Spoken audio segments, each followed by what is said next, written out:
Bismillahirrahmanirrahim. Assalamualaikum warahmatullahi wabarakatuh.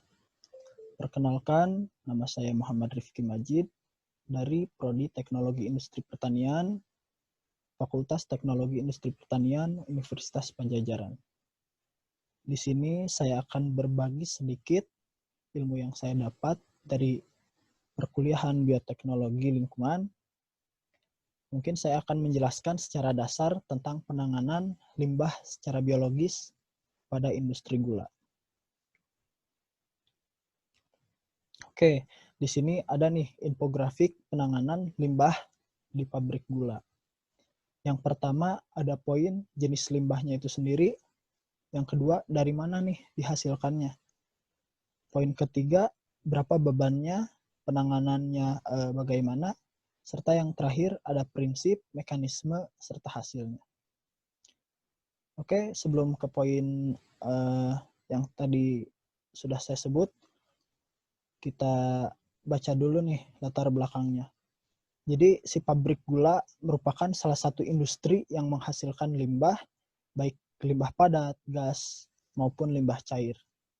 Limbah yang dihasilkan oleh pabrik gula ini menjadi salah satu permasalahan karena dapat memberikan dampak negatif terhadap lingkungan. Dari industri ini banyak membuang limbah ke sungai tanpa ada pengolahan terlebih dahulu, atau sudah dilakukan tetapi masih belum memenuhi baku mutu limbah cair yang sudah ditetapkan oleh pemerintah. Dengan demikian, limbah tersebut dapat mengganggu lingkungan sekitarnya atau ekosistem bakal terganggu. Nah, pada proses produksi gula dari tanaman tebu yang diproses hingga menjadi gula kasar atau gula murni ataupun sudah memiliki nilai jual yang tinggi atau memiliki hasil samping produk berupa limbah. Nah, limbah yang dihasilkan berupa limbah padat yaitu ada abu, belotong, dan ampas tebu. Nah, di sini juga ada limbah cairnya nih yang berasal dari air pendingin kondensor baromatik, air pendingin, air proses dari pencucian pada penghilangan warna, pencucian endapan saringan tekan, dan air cuci peralatan pabrik-pabrik. Nah, saya mengambil dari citasi Yusnita. Nah, adapun teorinya sendiri, jadi air limbah industri gula itu dapat menyebabkan polusi bagi ekosistem di air maupun darat. Nah, jadi air limbah ini memiliki nilai BOD, COD, dan TSS yang tinggi. Adapun saya dapat dari sebuah literatur yang menyebutkan bahwa air limbah dari industri gula juga tinggi akan kandungan karbohidrat serta protein. Nah, selain itu, kandungan lain yang terdapat pada air limbah adalah minyak padat, senyawa basa, dan asam. Bahan-bahan organik tersebut jika terbuang ke perairan dapat menyebabkan jumlah oksigen yang terlarut di dalam air akan berkurang, yang disebabkan oksigen tersebut digunakan oleh bakteri-bakteri aerob untuk menguraikan bahan organik tersebut. Nah, karena jumlah oksigen terlarut menipis, akibatnya ikan-ikan serta organisme air bisa mati. Karena itu tadi, jadi kekurangan oksigen. Nah, bahan organik yang tinggi juga akan menyebabkan peledakan populasi eceng gondok nih.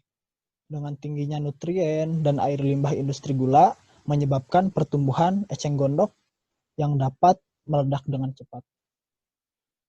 Nah, banyaknya eceng gondok tersebut dapat menyebabkan ekosistem terganggu serta kematian pada berbagai biota air yang lain. Penyebabnya adalah terhalang sinar. Nah, jadi si sinar matahari itu akan terhalang oleh daun eceng gondok sehingga jumlah oksigen terlarut dalam air akan dipastikan berkurang sangat drastis. Nah, untuk mengatasi masalah lingkungan di atas dibutuhkan unit pengelolaan atau pengolahan air limbah yang berasal dari industri gula. Terdapat 2 pengolahan untuk mengolah air limbah dari industri gula. Yang pertama ada secara fisik, yang terdiri dari filtrasi, sedimentasi, serta penyetaraan muatan. Yang kedua, ada pengolahan secara biologis yang akan saya bahas lebih lanjut di slide selanjutnya. Nah, pengolahan ini terdiri dari aerated lagoon, upflow anaerobic sludge blanket atau UASB, serta expanded granular sludge blanket, dan lain-lainnya. Nah, di dalam pengolahan secara biologis dapat terjadi secara aerob, anaerob, maupun campuran di antara keduanya. Oke, lanjut. Nah, untuk proses pembuatan gula ada 6 proses, yang dimana cara tersebut saya dapat dari jurnal terkait, yaitu ada 6 proses yang dimana poin pertama ada preparasi tebu, yang dimana preparasi tebu itu merupakan sebuah pemotongan tebu menjadi bagian yang lebih kecil. Kenapa? Karena lanjut ke proses 2 untuk pengekstraksian jus tebu, yang dimana batang-batang kecil tadi dipres atau ditekan untuk menghasilkan atau mengambil sukrosa dari tebu, entah itu dengan cara penggilingan maupun difusi. Nah, pada proses selanjutnya ada klarifikasi jus tebu, yang dimana meningkatkan sebuah padatan jus serta adanya penambahan kalsium hidroksida, yang dimana penambahan kalsium hidroksida itu untuk penambahan sebuah pH yang dimana asalnya berkisar 4 sampai 4,5 menjadi 7. Nah, selanjutnya ada proses penguapan jus, yang dimana untuk meningkatkan lagi nih konsentrasi si sukrosa tersebut. Yang kelima, untuk menjadikan gula, nah butuh yang namanya kristalisasi. Nah, si penguapan jus tadi dilanjutkan nih pada proses kristalisasi, yang dimana cairan tersebut dikristalisasi menjadi kristal-kristal gula. Yang terakhir ada sentrifugasi. Nah, di sentrifugasi itu adanya proses pemisahan si kristal gula dan larutan ini. Oke, lanjut.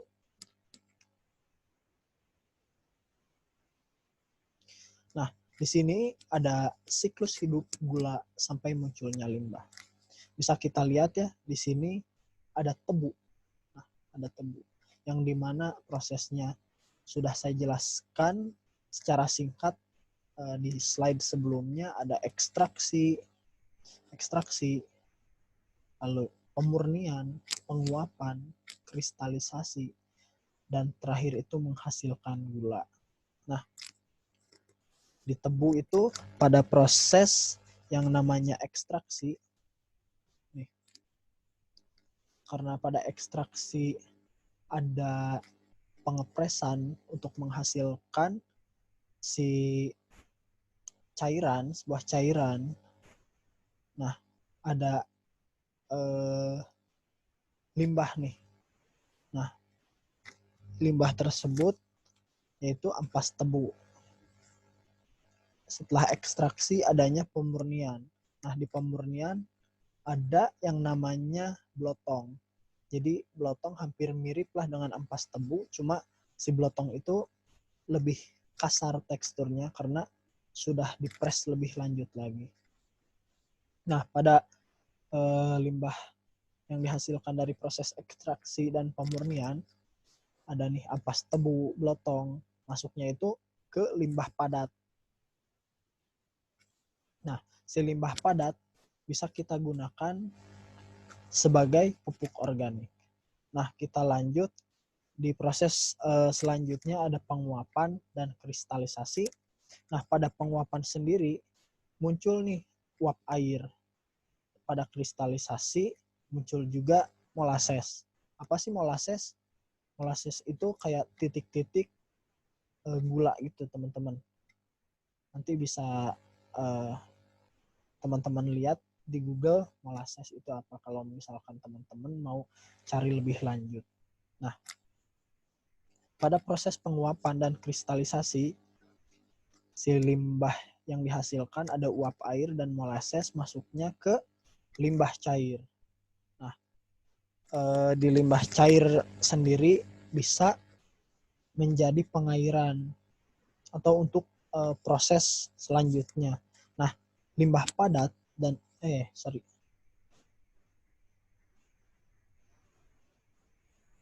Nah, limbah padat dan limbah cair dimasukkan ke dalam boiler dan dipanaskan menghasilkan yang namanya karbon dioksida atau CO2.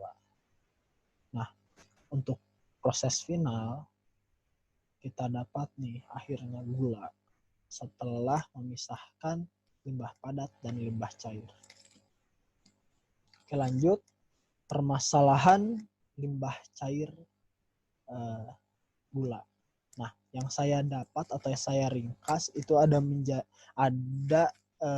poin yang saya bisa bagikan ke teman-teman. Yang pertama itu pasti nih konsumsi air bersih yang besar. Yang kedua ada timbulan limbah cair dengan konsentrasi organik polutan yang tinggi. Contohnya apa aja sih timbulan limbah cair gitu dengan konsentrasi organik polutan yang tinggi itu, misalkan dari proses timbulan limbah cair adanya kayak plastik. Jadi gimana ya? Belum bisa dipastikan si limbah cair tersebut bersih, masih ada kayak plastik, kertas ataupun sisa makanan. Nah, yang ketiga itu ada timbulan lumpur dan limbah padat yang besar. Oke, kita lanjut. Nah, di sini itu ada beban limbah organik. Beban limbah organik sendiri saya dapat datanya itu dari salah satu jurnal yang mengatakan bahwa beban limbah organiknya sendiri ada pada 2 meter kubik per ton tebu yang digiling dan menghasilkan air limbah sejumlah 0,40 meter kubik per ton dari tebu yang digiling. Nah, sebagai perbandingannya sendiri di India nih, di India itu terdapat 530 pabrik gula dengan kapasitas penggilingan sekitar 1.600.000 ya, 600.000 ton per hari. Maka si kebutuhan air dan air limbah yang dihasilkan sebesar 3.200.000 meter kubik per hari dan 641.000 meter kubik per hari. Nah, bisa kita lihat nih, di sini ada tabel 1, tabel 2, tabel 3. Nah, di sini itu adalah tabel air limbah atau air limbah yang sudah diproses.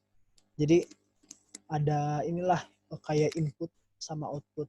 Nah, di sini contohnya pada tabel 1 ada pembersihan dan pencucian. Nah, di sini ada angka sebelum recycling dan di sebelahnya lagi ada angka setelah recycling.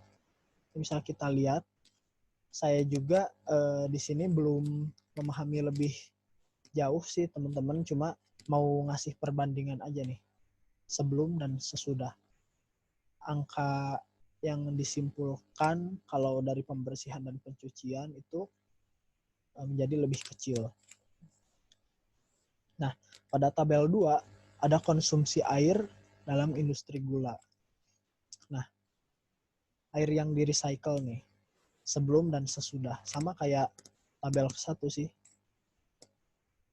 Nah, kira-kira seperti ini. Dan tabel 2 tetapi ini konsumsi air dalam industri gula lanjutannya, masih lanjutan yang tabel 2 yang ini. Ya, kira-kira seperti ini. Akhirnya si kebutuhan air total meter kubik dari sebelumnya 1470,4 menjadi 139,66, diminimalisir akhirnya. Lanjut. Nah, di sini saya akan lebih men-share doang sih. Kalau menjelaskan lebih lanjut, mungkin di sini saya masih kurang memahami juga. Saya akan baca mungkin ya di sini. Jadi di sini itu dari data yang saya dapat, adanya beban limbah organik BOD dan COD. Mungkin teman-teman sudah tahu nih BOD sama COD. Dari data yang saya dapat, nah di dalam air limbah mengandung banyak sekali BOD dengan konsentrasi sebesar 60 sampai 5.103 mg per liter. Dan COD-nya itu dengan konsentrasi 110 sampai 12.211,44 mg per liter. Bisa kita lihat nih besarnya konsentrasi COD di dalam air limbah yang disebabkan oleh jus tebu dan padatan gula yang terbuang selama proses produksi. pH dari air limbah berada dalam rentang 4,5 sampai 10. Serta konsentrasi total solid sebesar 6,62 atau kurang lebihnya itu 62 mg per liter. Nah, selain yang telah disebutkan tadi, dalam air limbah juga mengandung nutrien dengan konsentrasi sebesar 15 sampai 40 mg per liter. Serta fosforus sebesar 1,3 sampai 12 mg per liter. Nih, melalui data dari berbagai literatur, di dalam air limbah terkandung klorida dengan konsentrasi yang tinggi sebesar 48 sampai 3.195 mg per liter. Nah, selain itu terdapat juga ion ya. Contohnya Ca2+, SO4-2-, dan lain-lain. Nah, di sini itu saya dapat sebuah tabel karakteristik air limbah. Nih teman-teman bisa kita lihat di sini itu parameternya banyak juga ya. Tapi yang saya tahu itu COD, BOD, TS. Nah, bisa kita lihat. Nah, jadi ada parameter lain atau keterangan lain di sini ada BSI, CSI. Nah, di sini BSI itu ada beet sugar industry dan CSI itu cane sugar industry. Nah, saya juga masih kurang paham, mungkin dari teman-teman bisa berbagi ilmunya. Nah, di sini ada baku mutu limbah cair kawasan industri. Jadi ini tuh kayak patokan parameter gitulah, parameter atau kadar maksimumnya si limbah itu berapa sih?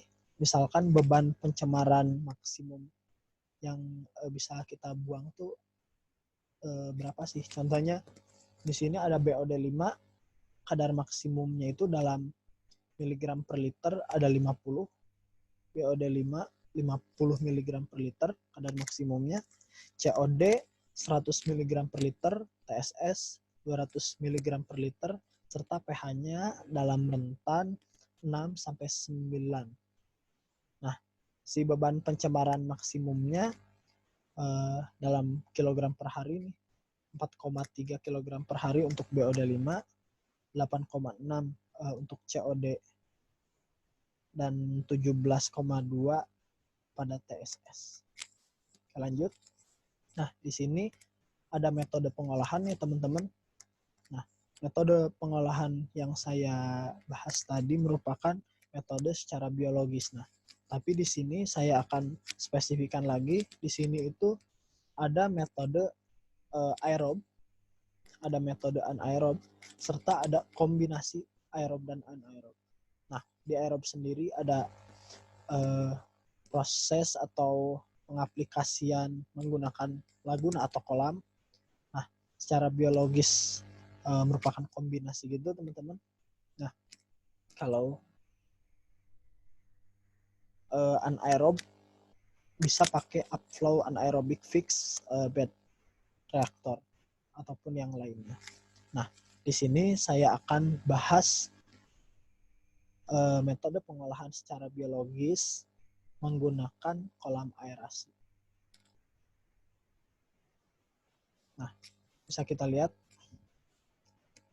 di sini itu ada yang namanya reaktor uji kolam aerasi. Bisa kita lihat lah di layar. Jadi yang kayak tabung itu tangkinya. Nah, tangki atau bak pembaginya gitu. Nah, di R1 merupakan reaktor kontrol. Nah, yang sisanya R2, R3, R4, R5 merupakan reaktor uji. Yang dimana dari si proses kolam aerasi ini diharapkan untuk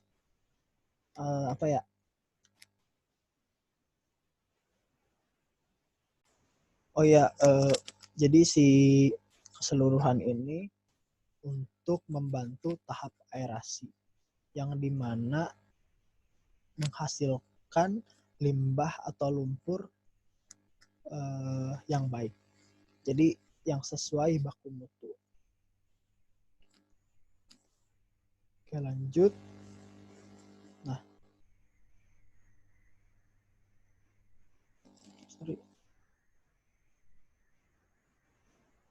di sini ada tabel sesudah penanganan melalui pengaplikasian reaktor kolam aerasi. Nah, di sini ada variabel penelitian. Nah, si kolam aerasi tersebut ditambahkan inola 121. Nanti kita bahas lebih lanjut. Inola 121 itu apa? Nah, si inola 121 itu merupakan bibit mikroorganisme yang berfungsi untuk memecah permasalahan pada pencemaran. Jadi mereduksi pencemaran secara cepat. Nah, bisa kita lihat ini variabel penelitiannya sendiri. Ini menggunakan baffle ya teman-teman. Kalau belum tahu baffle, nanti saya akan jelaskan. Nah, yang tadi saya jelaskan baffle itu apa? Baffle itu merupakan sebuah penukar panas yang dimana kinerjanya bisa membantu si inola 121 untuk memecahkan permasalahan pada pencemaran. Nah, ini nih. Dosisnya sendiri miligram per liter, dosis inola 121 bisa kita lihat. R1 atau reaktor kontrol ada 0 tanpa baffle. Yang R2, R3, R4 itu yang R2-nya 5, R3-nya 4 dan R3-nya 4 dan R4-nya itu 3, dan yang R5 itu dosisnya 0 tetapi dengan baffle. Nah, bisa kita lihat pada tabel selanjutnya. Di sini itu setelah penanganan pada proses kolam aerasi tersebut bisa kita lihat penyisihan BOD5 dan penurunan nilai DO. Kita lihat.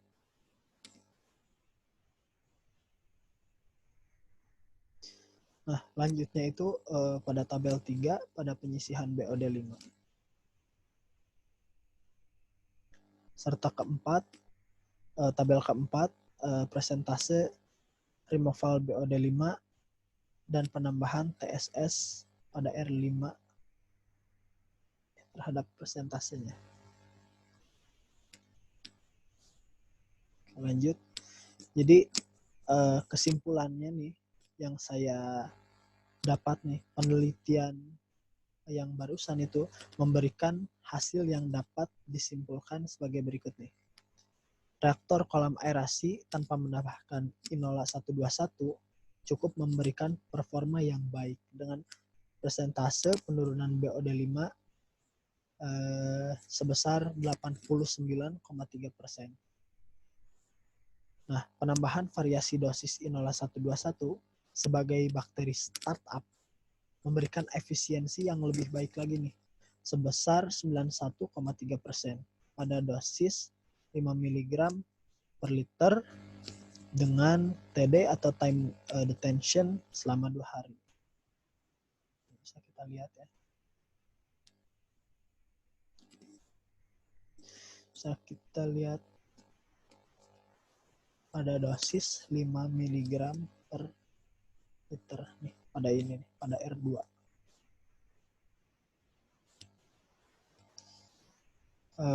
Time detention selama 2 hari. Nah, si penambahan baffle memberikan efisiensi penurunan BOD5 cukup signifikan sebesar 91,2%. Nah, di mana performa ini dicapai dengan selisih yang tidak signifikan terhadap reaktor yang ditambahkan inola 121. Jadi ini sih kurang signifikan ya. Jadi nggak terlalu jauh sih. Tetapi bisa mempersingkat gitu, mempercepat. Cuma tidak signifikan, tidak terlalu cepat.